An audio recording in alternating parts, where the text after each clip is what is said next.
Have you figured it out yet? Why you're here? You'd be surprised how many people show up and they're still struggling as far as trying to figure out what's going on in their life. We've seen a lot of turmoil over the last 4 or 5 years. Things are going on between COVID and layoffs and all this other. But I need you to know, you're here because you're supposed to be. It's no accident. I believe that each one of us has a destiny. Each one of us has things we're supposed to be doing with our lives. People we're supposed to meet, these divine appointments, situations that we're supposed to encounter. And things that's going to take place with you this week, next week, or however long you're with us, it's planned. It's some things that's for you to be where you need to be to take you through your next step. Now, I will tell you that some of you are going to be saying, I don't understand what's going on in my life. Everything's been turned upside down.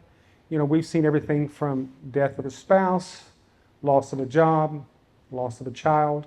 All of these things play into our lives that just sometimes just throws us off into a tizzy. But just understand you're here because you're supposed to be here. This time is now. And so we will commit to you that we will give you all of our resources to get you where you need to be. We've not lost anybody yet. You know, we know that there's a pathway. And so I will warn you, Todd's going to pour it on you this week, and you're going to say, whoa. But that's okay. Don't panic. We'll get you through it. If you see some of the village idiots we've had come through, you're going to be okay. All right? I shouldn't say that because I'm always amazed how sharp people are, how things just click.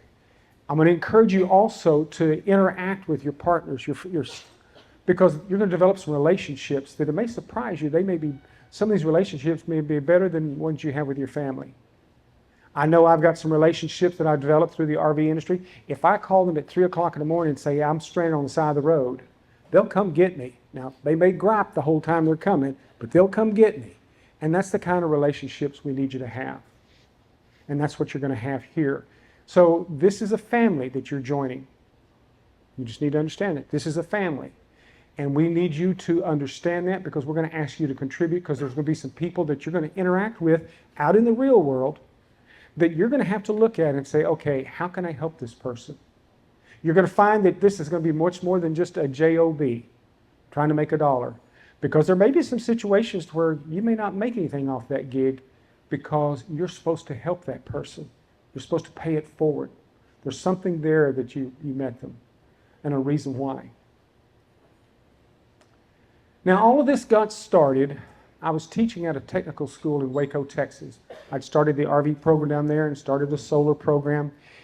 And I took the gig as because I had just finished doing a gig with Farmers Insurance, doing insurance claims work. And we were doing what we call CAT claims, or catastrophic claims. We'd had all this flooding and mold issues, and so I was working that and making really good money. But it came to an end. And then I got a phone call from this college that said, hey, we've landed this contract with ExxonMobil, and we're bringing in all of these folks from Russia and Chad and Angola and Malaysia, and so, but we need someone to teach these classes. So I took the gig there at the college, thinking it was just going to be 6 weeks. Then that kind of grew up to a month and a half. And then at a month and a half, we had a meeting with the president of the college. And he spoke and he said, now you realize that we're mandated by the state of Texas that if someone comes to us, industry in the state of Texas comes to us and they need training, we are obligated to help put together a program for them. And he said, we've had the Texas RV Association come to us 3 times saying we need to train technicians. And they said, does anybody know anything about RVs? And I kind of slumped down in my chair because I had started my career working on the production line, building these things. I thought I'd gotten away from it. I joined the military, and I thought I'll never work on RVs ever again. And, how many of you guys have ever worked on a production line of any type? Isn't that mind-numbing work? It's just day in and day out, the same thing. Oh, that's what it got to be, and that's why I thought, well, I'll do something smart. I'll join the Army. Yeah, right, okay? And so I did. And but what I didn't realize was that was the next step. That was part of my destiny. I needed that 18 months in electronics school because of what I was going to learn. As things progressed, I began to pick up new skills, and that's how I got the call from the college to go with them. So eventually he just said, now I'm serious, folks. This is the third time we've been approached. We've got to find somebody. Does anybody know anything about RVs? So I raised my hand. He said, well, go see the chancellor. Well, to go see the chancellor of a college, that's kind of like being sent to the principal's office. That's usually not a good thing. You have really misbehaved. And so I went to see Dr. And he told me, he said, so you're going to be our technician trainer, right? I said, well, yes, sir. He said, so you ready to get started? I said, yes, sir. I said, so where's the lesson plans? Where's the material? He said, oh, no. You're going to create that. And I'm just thinking, what have I bit off? I have really messed up big time now. Not only is my boss sent me over here, then the president, now I'm over here talking to the chancellor. And he told me, he said, once you get 15 students in your program, I'll build you a building. Otherwise, you're going to have to work out in the parking lot and all this. Okay. Well, so I took the gig, put it together. Things were working. First semester, we had 18 students. So they started building us a building. Then things began to start setting in. And what happened is I began to dislike my job. No. I began to despise my job. I began to despise it because the students I was dealing with were like 17, 18, 19 years old. And they were there because mom, dad, grandma, grandpa told them, you're going to have to be here. Their interest was not the school. And so I got to the point where I hated Monday morning. I just despised it. And then, of course, it's bad enough that you're dealing with the student, then you're dealing with the parents, because mom's calling, you want to know if Dougie's getting enough to eat, and is Dougie getting, and you think I'm kidding? That was his name. Mom called me. Her name was Mary Jo. And mom called me and said, is Doug getting enough to eat? Is he getting enough sleep, do you think? And I'm thinking, lady, this kid is 22 years old, and you're calling me about him. And she said, well, so how's he doing? Finally, I just had to tell her. I said, I don't know. I haven't seen him in about 6 weeks. And she said, what do you mean you haven't seen him? I said, well, he just not showed up for class. She said, well, did you call him and check up on him? And I'm thinking, lady, I'm not going to rouse this 22-year-old out of bed and chase his butt around trying to get him to come to class. I'm not going to do it. And so she just, beside herself, she said, this is the 4th school I've sent him to, and he's just not connecting. She said, what should I do? Well, the things that went on in my head were a little bit more intense than the things that came out of my mouth. Is that a polite way to say it? Because I really wanted to tell her. Finally, she said she was just beside herself, crying. What am I going to do? He's got to be able to take care of himself. And I said, Mary Jo, turn off the credit card. And I promise you, he'll show up, because she didn't know where he was. But I knew that he was down at the coast because I had gotten a call from the dental hygienist department, and they were missing 2 of their young ladies, and they figured Dougie and these 2 girls were down there playing. I said, turn off the credit card. And I said, besides, it's not going to matter because he's already missed too many hours, so we're not going to be able to help him. And of course, she began to plead his case. Just give him one more chance. I'm thinking, if you only knew what I've done with this kid. But anyway, that kind of situation just makes you begin to despise that job. But I didn't have anything else going on. And I felt like I was stuck. I was hemmed in. And that was all there was this job that I hated. And then I came across this little book called The Prayer of Jabez. Anybody ever read that little book? I mean, you can read it in one afternoon, but it's based upon 4 verses in the Bible in 1 Chronicles. Now, if you're one of these individuals that's doing an annual go through the Bible and read it all in 1 year situation, you're going to hit Chronicles. And it's going to be one of the driest areas you can get to, because it's going to be so-and-so begat so-and-so, and so-and-so begat so-and-so. It's just, you grind it out. And then there's those 4 verses. And it's like the scribe put his pen down. He said, and then there was Jabez. And he cried out to God. And he said, God, you have to bless me. You enlarge my territory. Cause me not to cause pain, and cause me not to be hurt. And the next verse was, God answered his prayer. So-and-so begat so-and-so, so-and-so begat so-and-so. This whole little book was based upon those scriptures. Now, you're going to find, and I make no bones about it, we are people of faith. You're looking at a building here that has no debt on it. And it all came about through certain situations. A lot of prayer, a lot of focusing on things. But what happened was, when I read that, and I just thought, is that where I'm at right now? I've got to get serious about what was going on. I'd gone through a divorce, and I just thought, I'll never do that again. I'll never marry again. So I took a weekend off, and I really spent some serious time, some soul searching, and began to say, okay, what's going right in my life and what's going wrong? Obviously, I don't enjoy my job or I wouldn't despise it. And so I did. I spent some time and I just said, God, I don't understand. But would you bless me? Would you enlarge my territory? Would you cause me not to cause pain? And cause me not to be hurt? What I did not realize, what I kicked into motion, was a situation in my life. I was at a fork of the road, and what I didn't realize was I took that pathway, that I got serious with what was going on. Now, let me just take a pause here. This property, the way it's laid out, if you're one of those individuals you're at that point in your life to where you just got to say, what else is there? Spend some time out there visiting the ducks and walking around. You'll probably have some geese fly in and things happening, but get serious while you're here. And look at your life and say, is this the way I want my life to be? Because I've only got one shot at this thing. And so my point is this. You're here because you're supposed to be here. Whether you're here to do some soul searching, to look at some relationships, or just to come here and learn some things, that's okay too. But just understand here that you're here because you're supposed to be here. Now, let me give you a little background of how this thing all come about. I was raised on a dairy farm. So if you know anything about dairy farmers, it's a nasty, dirty job, and you do a lot of hours and you don't make a whole lot of money. My father believed in when you hit 18 years old and you graduated from high school, then you had the broken plate conversation.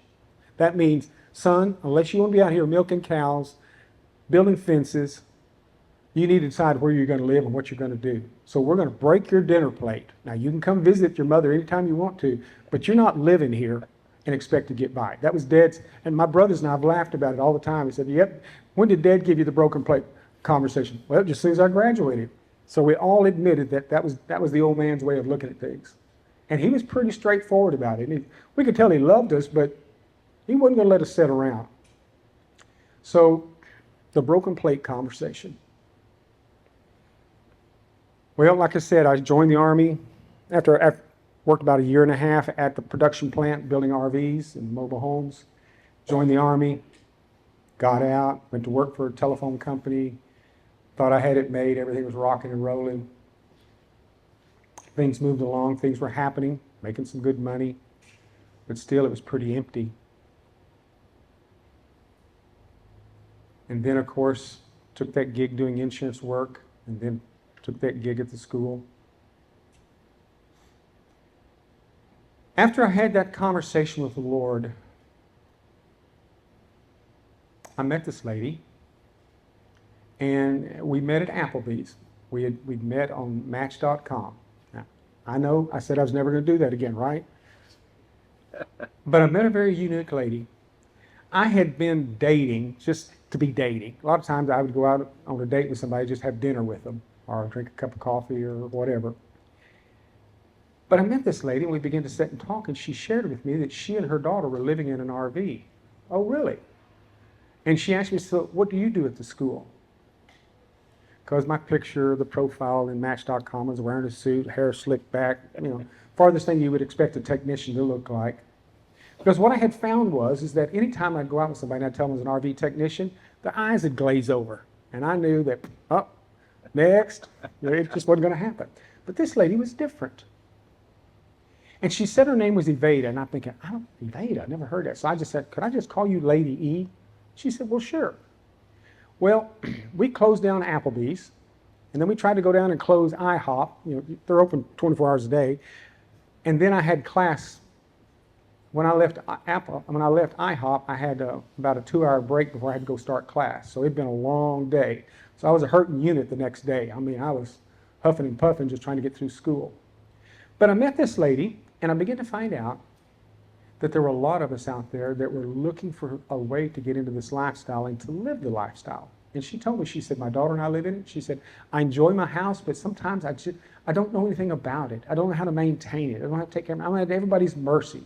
And she said, sometimes I feel like I'm being taken advantage of. And she said, you know, I just want to learn how to do this. And so as we talked, I realized that she spoke RVTAs. We can relate. The next thing you know, 6 months later, we're getting married, and I'm thinking, Cooper, you said you're never going to do this again. But I couldn't imagine myself traveling and experiencing the rest of what I would consider my life without somebody special. And so we did. We started. And so I worked at the school a little bit longer. And so I just come home one day and I just said, I think there's time for a change. She said, well, I've got a telephone number I need you to call. I said, okay, so what do you have? She said, well, I met this lady on Twitter. I said, Twitter? Yeah, she said, yeah. And I said, and she said, there's a man you need to talk to. I said, okay, so what's the story? She said, well, this gentleman, he runs an organization called Work Camper News. Anybody know anything about Work Camper News? It's a magazine that they help you find gigs all over the country. Long and short of it, Mr. Anderson was his name, and my wife said, you really need to get a hold of him and talk to him. He'd like to talk to him. And I put it off, and then, just push. When are you going to call him? When are you going to call him? You know what I mean. Just leave me alone. I don't want to talk to him. Well, I called and talked to Mr. Anderson, and then I realized we had so much in common. We married our childhood sweethearts in high school and both had girls, and the list went on and on and on. We both had been in the military and began to talk, and he shared with me. He said, Mr. Cooper, he said, I have a situation here. He said, I run this magazine, and he said, I help people get these jobs, and he said, they're either working at Yellowstone or some of the Corps of Engineers, or they're doing something at campgrounds and everything. But he said, truth be known, the definition of a work camper is you live in an RV and you have a job. He said, that's a work camper. He said, so whether you're a government contractor down in San Antonio doing a gig down there for 11, 12 months, and you're living in an RV, you're a work camper. But he said, our problem is that some of these folks need to know how to maintain these units. And he said, I believe there's an opportunity for people to be able to make money working on other people's RVs. And then also he said, we have a lot of people that are buying junk because they don't know what they're buying, and they're just taking the word of the owner that this is a good unit and you need this unit. And then they buy it and they realize it's full of mold, it's got all kinds of issues. And he said, I need somebody to help us with that. And so we talked a little bit more, and I said, okay. So we began to start doing some Zoom meetings, we call them webinars at that time, and began to do some training and stuff. And I thought, this is so good, I'd like this. So I found myself transitioning to where one day it's like, hey, I'm done with the school, I'm going to step over. Now, at that point, I had a dealer approach me and say, hey, look, I understand you used to teach at the school. How would you like to come be our training manager? And we've got 11 stores here across the state of Texas. We'd like you to go in each store and train and manage. And you can do this other gig that you're talking about with Work Camper News. You can do that on your off time. And so I took it. So we began to realize you really can make money on the road. Matter of fact, when I look at how little I was making at the school versus what I was doing even with the dealer and this traveling, man, I was making 2 or 3 times what I was making at the school. So it's kind of like, hey, we need to take a look. So Mr. Anderson and I began to talk about it and said, okay, so how do we progress here? Because I spent about a year working for that dealer, and I told Evade, I said, it's time to make a change. I'm getting into a rut and I see what's happening.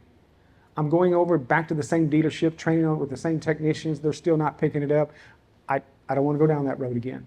So we sat down with Mr. Anderson. He said, well, how about if we just take this show on the road? And so we did a little research and found out who were the top 6 states that sell more RVs than any place else. And we decided what we would do is we put together a training schedule. And we would start in Florida, then go from Florida to Texas, Arizona, California, and then travel up the coast, and then cut across, so that way midsummer we're sitting there in Indiana. And so by the time you look at Florida, Texas, Arizona, California, Washington, Oregon, around Idaho, and then cut across and go to Indiana, and then pick up Colorado. Well, we had a full schedule, and we were banging it out. until we run into a situation that we never could have forecasted. The real estate market began to change. Because what we had been doing is we'd call these campgrounds and say, look, we need to have about 25 RV sites, and we need a meeting room so we could do training. And of course, the campground saw that as great. I said, we need it for 1, sometimes 2 weeks, depending on what classes and how many times we're going to do that class. So we'd go and we'd do classes, and they'd set us up.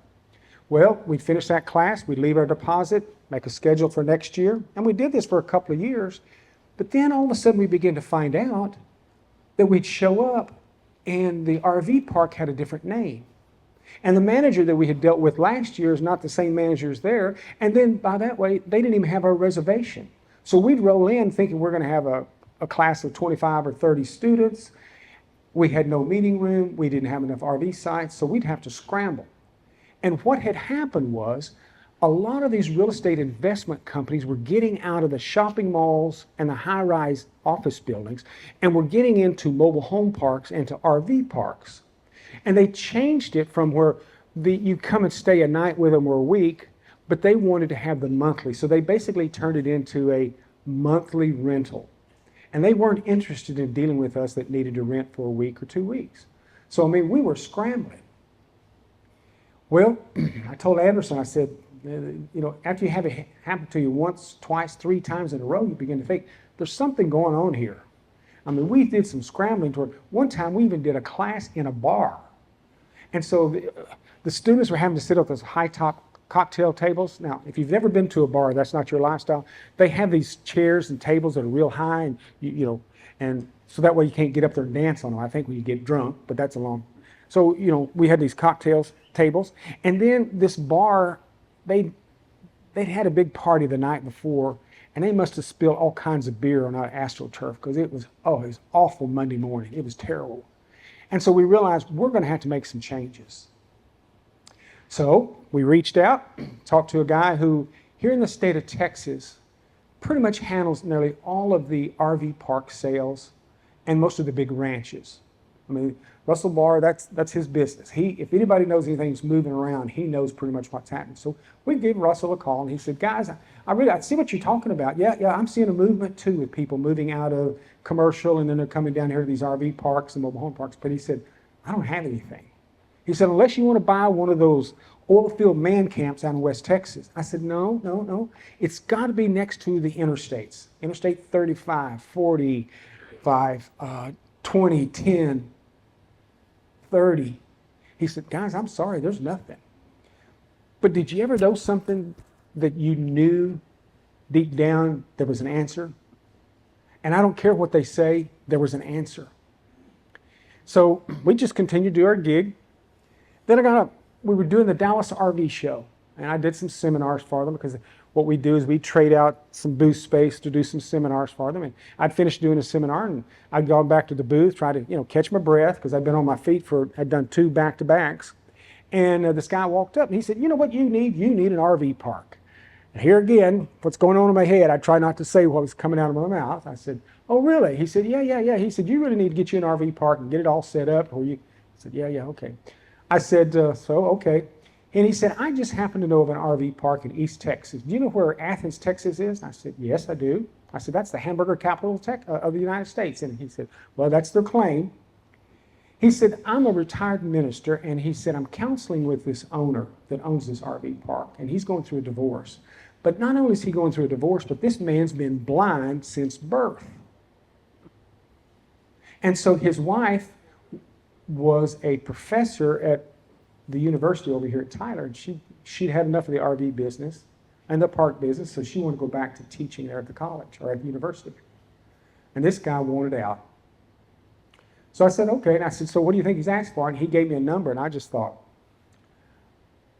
I've never seen that kind of money before. I've bought and sold a lot of cows. Never seen that kind of money before. Mr. Anderson got to talking to him. He said, Cooper, that's a lot of money, And I'm talking $1 million plus. He said, the best thing we could ever hope to do is maybe find an SBA loan. He said, let's talk to Russell. I said, well, Russell says the same thing. Again, he told us guys there's nothing available. Then I got this phone call from a friend of mine. He said, Cooper, I'm down here at the Texas RV Association, the Texas Association of Campground Operators, TACO.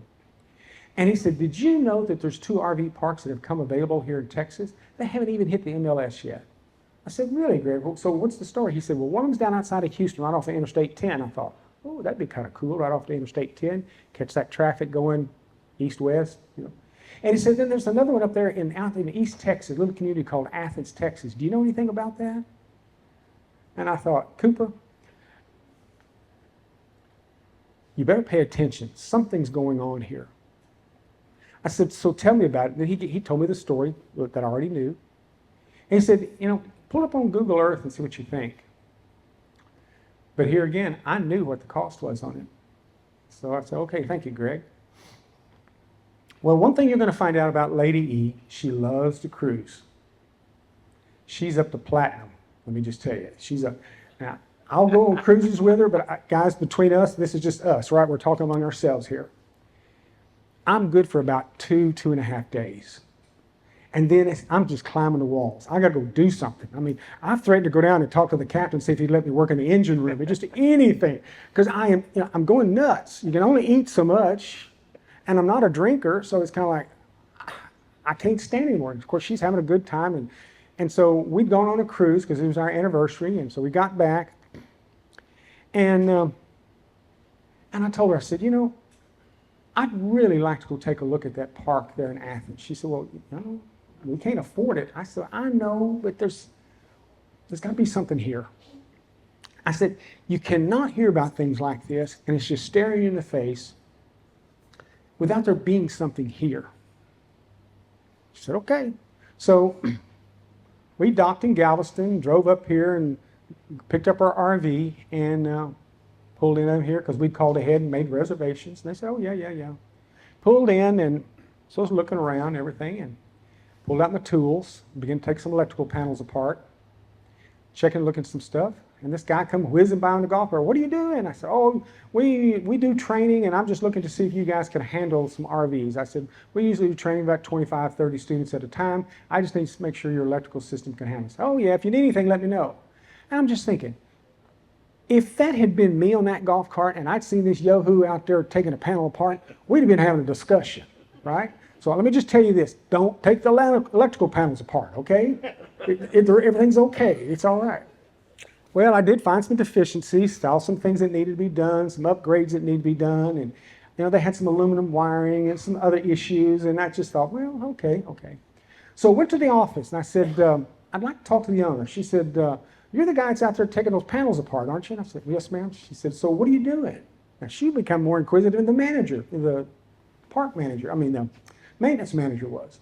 She said, so what are you doing? And I told her the story. That was my front that I gave her was, I said, you know, we run a training school, and we travel all over the country, and we're looking for a place that we can land and do classes and stuff. And she said, oh, well, this would be a good place. We do a lot of rallies here. Okay. I said, I'd like to talk to the owner. He said, well, his name is Mr. Toon. Now, you know he's blind, right? I said, yeah, I'd heard that. She said, let me call him and see. So she called him. He said, well, he just happened to be home right now.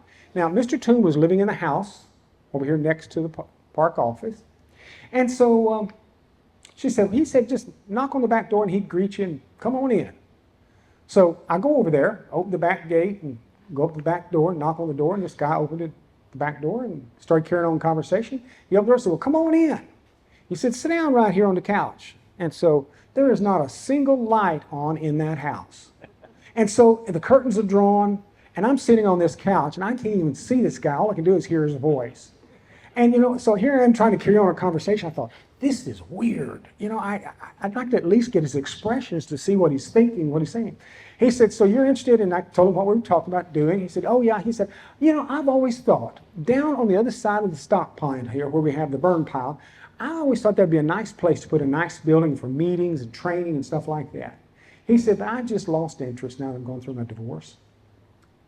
So I just let him talk. He needed to vent on a little bit of stuff. He said, I tell you what, here's what I'm asking. He gave me a number, and I just thought, oh, we don't have that kind of money. He said, I tell you what I'll do. I'll knock off $100,000 right now. He said, I've already had one guy come by and look at it. He said, I just don't like the sound of his voice. And I just don't want to do business with him. But I could do business with you. Well, buddy, I can't even see you, but I can hear you. And so we talked a bit more, and he said, now here's what I'll do. If you'll come up with this amount of money, and it was still a pretty large chunk of, if you'll come up with that much, he said, I'll carry the note at 1 point over prime. And I'm thinking to myself, whoa, wait a minute. If I come up with this down payment, and you've already knocked $100,000 off of it, if I come up with that down payment, you'll carry the note on this? He said, yeah, 1 point over prime. I said, oh. And I'm thinking, now guys, forgive me. I said, God, please don't tease us. It's almost there. We can see it. We can taste it. But I don't see how this could work. I picked up the phone, called Steve Anderson. I said, Steve, you really need to come see this place. I said, the weirdest thing happened to me. I said, when we pulled up that driveway, I said, you're going to come into this driveway and you take a real hard turn to the right, and your truck is going to shift down to first gear. And of course, he's in a motorhome. I said, that motorhome is going to shift down, and you're going to pull up this hill. And I said, right over your head, you're going to see this sign overhead. I said, it says the Texan RV Park. I said, Steve, the hair on the back of my neck stood up.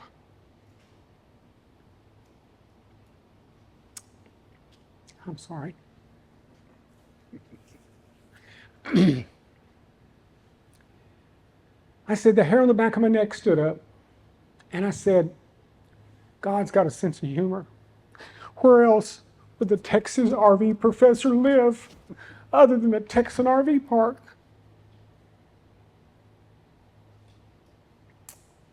But how can this be? So Steve said, okay, Kathy, Joe, and I'll be down. So they did. They came down the next day, and he pulled in and said, Cooper, I don't know what to tell you, but the hair on my arm stood up. He said, what is it about this place? I said, I do not know. But this I do know. Somehow, some way, this is supposed to work out, and I don't know how. I'm sorry, guys.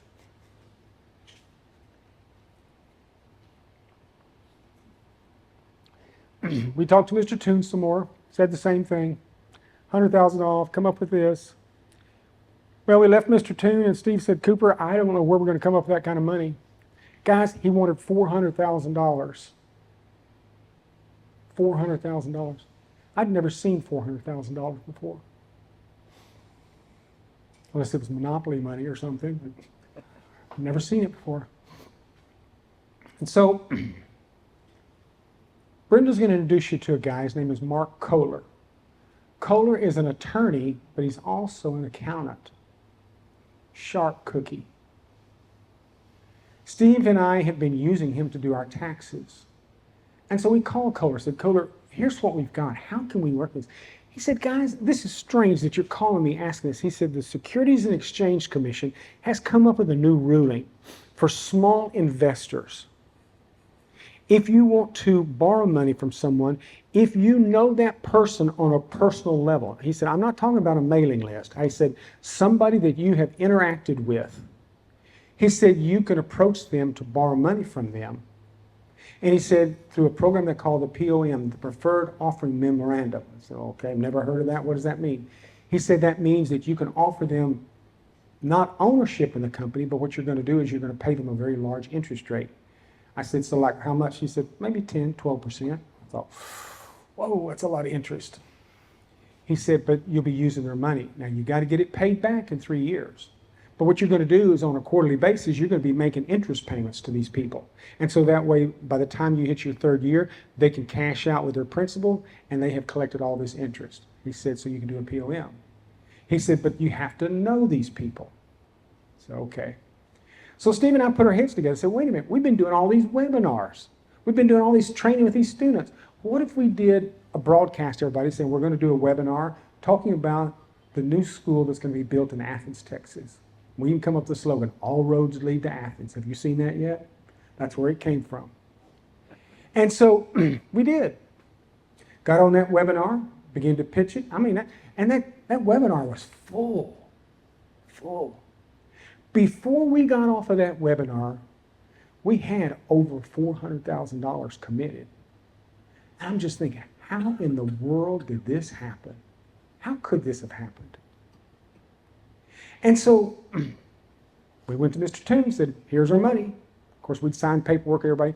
And the thing is the POM is they had to commit at least $20,000, and they had to prove that they weren't spending their grocery money, their rent money, but this is money that they had in a savings account or they had it someplace else. So there were some pretty tight timelines. And, but we committed to them 12% over a 3-year period. You get paid on a quarterly basis. Now, if that doesn't scare you guys, you're staring at that thinking, whew, it's got to work, So we sat down with Mr. Toon, got the deal all put together, and so voila. So we started having classes down here at the clubhouse where a lot of you guys met Sunday. Well, we then found out Mr. Toon had booked all of these rallies. So we had a little conflict to schedule. Here we are trying to have classes, rallies starting to come in, beginning to have some issues. And then I got a phone call from the Pentagon.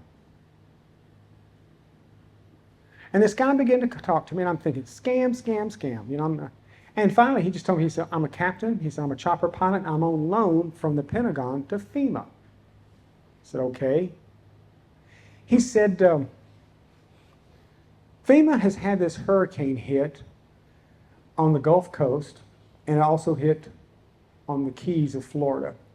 And he said, FEMA had committed that they would never do travel trailers ever again after the debacle they had with Harvey. Not Harvey, but the one that hit in New Orleans. Katrina. So they would never do it again. They said there was so much graft and just pure corruption. But he said they've got units and they've got people that are stranded, have no place to live. Are you the president of the National RV Inspector Association? I said, yes, sir. He said, are you the guys? And he said, as far as I can tell, you're the only folks that do training on inspectors to look at RVs. He said, we know that we're getting RVs that are being delivered to these Air Force bases and being stockpiled, that we really question the quality of them. I said, what you're dealing with is lot rot. He said, yeah, lot rot's right. Some of these units you can tell have been on somebody's back lot. So he began to talk about it. He said, so I need to see if you guys can do inspections for us. And I'm thinking, okay, how did you find us? How did this happen? And so I just thought, let's flush this guy out. I said, my partner's here, because Steve Anderson had come down. We've been doing forecasting what we were going to do, because we need to build a building and this other stuff. And Steve Anderson was here, and so I said, can you call me back in 18 minutes? The guy said, 18 minutes. Now, what I have found is if you give somebody an oddball time like that, it's not 10 minutes, not 15, but 18. What you're doing is you're going to check to see if they're really who they say they are. Flush them out a little bit. And so he said, 18 minutes. I said, yeah, just call this number right here. I said, I've got my partner with me. So I hoofed it up by the maintenance office, or maintenance building, because that's where Steve was parked, because he had, behind his motorhome, he had a big old cargo trailer set up as an office. I said, Steve, you can't go anywhere. I said, FEMA wants to talk to us. He said, FEMA? I said, yeah, the guy from Pentagon. He said, Cooper, you're not making any sense. I said, so I kind of gave him the rundown. I said, they want to talk to us. They're going to call us in 18 minutes, which is about now. The phone rang. And it was this guy again, this chopper pilot. He gave us a story. He said, I need to transfer your call to one of the assistant directors of FEMA. And I'm thinking, okay, let's see what this is all about. I was very skeptic. This guy got on the phone. I found out later because I saw his pictures and he was being interviewed, so well, it's pretty legit. He said, now, which one of you guys handles the finances? Mr. Anderson, well, that'll be me. He said, Mr. Anderson, I'm going to give you a telephone number. I want you to call this guy, and he's one of our contractors, and you're going to subcontract him underneath him to do training. That's provided you can, he said, this is a Monday, right? I said, yeah. Can you have a team in Florida on Friday? And I'm thinking to myself, Friday. Sure, yeah, we can make it. I'm thinking to myself, I don't have any idea where I'm going to find a technician and inspector that could do inspections for us on Friday. Because he said, in order to get this contract, he said, I'm committed to get people in some RVs within the next week. And he said, I've got to get some units inspected. Can you be there on Friday? And I'm saying, yes, sir, we can. I'm thinking, you don't know if you can or not, But you always tell them yes until you figure it out, right? And he said, Mr. Cooper, I need to talk to you. And we began to talk about some different things. He said, do you have an inspection report? I said, yes, we just use the one that we use inspecting the RVs. Okay. all righty. And Steve come back and he said, Cooper, this is strange. He said, they've already taken our bank account number, so they're going to transfer dollars straight into our account. He said, we don't have to bill them and wait 60, 90 days. They're going to pay every 2 weeks. So next thing you know, I'm talking to Stephanie, Todd's wife, and I said, Stephanie, she happens to be my daughter. I don't believe in stepchildren, okay, so she's my daughter. So Stephanie, how would you like to have a trip to Florida? That's how I put it to her, okay? She said, well, what are we going to do? I said, oh, I need somebody to go down there and head up the team. I said, we need some inspectors. She said, well, where are we going to get inspectors? Oh, I don't know. That's going to be your job. And so she began to get on the line, began to start talking to people. She got a hold of the association to go through there. And we had 2 families that were living in Florida and were available to go there and be there on Friday. So we met our requirement. Well, we finished that gig. It lasted about 6 months. We finished that gig and got everybody paid and got all the expenses paid. And we had money left over. And that's when we brought in the very first Little Red Schoolhouse. When you pulled in, there's 2 red buildings. Well, what we call the Little Red, that's the one where Tony's now, and Tony and Jason are using as the studio. So that's where we started having classes. And then all of a sudden, we outgrew the Little Red Schoolhouse. And so we said, okay, we need something bigger, but can we afford it? So we went down to this, in Athens, we have 2 companies that build metal buildings. So we went to Athens Steel and said, okay, here's what we've got. We want to build this building. And, I said, I think about 5,000 square feet. He said, Cooper, that's not big enough. I said, okay, we'll go 10,000. He said, that's not big enough. So we settled on 12,000 square feet. And showed this guy, his name was Johnny Johnson, said, okay, Johnny, here's what we're looking at. As I'm sitting there, Lady E's sitting in the office with us. She's flipping through this magazine, this sales magazine. She said, there it is right there. Now, in my mind, I'm thinking just a nondescript, tan-colored building, tall, got some big doors. Then we'll open it up and just be a shop. She said, there it is right there. And I looked at it and I flipped over and looked at the article. What it was a sales brochure for the industry. I said, honey, do you know what that is? She said, no, I just like the coloring. Green roof, red, white trim. I said, honey, that is the Clydesdale Horse Barn in Missouri. She said, so? And I'm thinking, we're going to have a horse barn? She said, but it would look cute. And I'm thinking, cute? And so we'll put some dormers on it. And I'm thinking, oh. Steve's looking at me and I'm looking at him. He said, okay, well, Johnny's over here. He said, I've never built anything like that before. And he said, you want how many square feet? I said, well, we're up to 15,000 square feet now. And so he gave us a number. And he said, okay, now this is to pour concrete and this is to get the walls up. And he said, that's all. We're not talking any electrical, no plumbing, and nothing. He said, it's going to cost you about $770,000. I'm thinking, well, put that one to bed. And I'm just thinking, how's this going to happen? God, we've believed, and FEMA called out of the clear blue. And we got the Little Red Schoolhouse built. And now we do this, but where are we going to come up with? We're already paying on the note of the $400,000 we've borrowed. Where are we going to come up with another $770,000? And that's just to get it dried in. So we went to dinner. Now, some of you guys, if you've been here, if you go up this road on the left-hand side, after you go underneath the underpass, on the left-hand side, there's a little restaurant called Ochoa's. It's a pretty decent little Mexican Tex-Mex place. So we were up at Tex-Mex. We were having Tex-Mex. We'd ordered it, and my phone rang. Now, Evita has this thing about my phone ringing while we're trying to have dinner. So I looked at it and thought, I'm not going to get chewed on this time. I'm not going to mess with this phone. And so I looked at it, and they'd stop. They'd call back. After this thing rang about 4 or 5 times, I'm thinking, I got to answer this thing. It's going to drive us nuts. So I picked up the phone, and it's this lady. She said, she told me who she was. She said, do you remember me? She said, we took your classes. I said, I sure do. You and your sister. She said, yes. She says, what we didn't tell you is that my sister and I are trustees of a pretty large trust fund that our aunt started. Auntie's passed away, and she's given us some requirements. She said, we got to take care of funding education for our family members.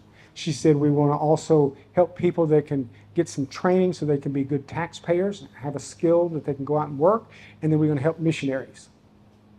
She said, Mr. Cooper, that's my problem. She said, is Mr. Anderson there with you? I said, well, yeah, he's inside. She said, can you get him to sit here with you?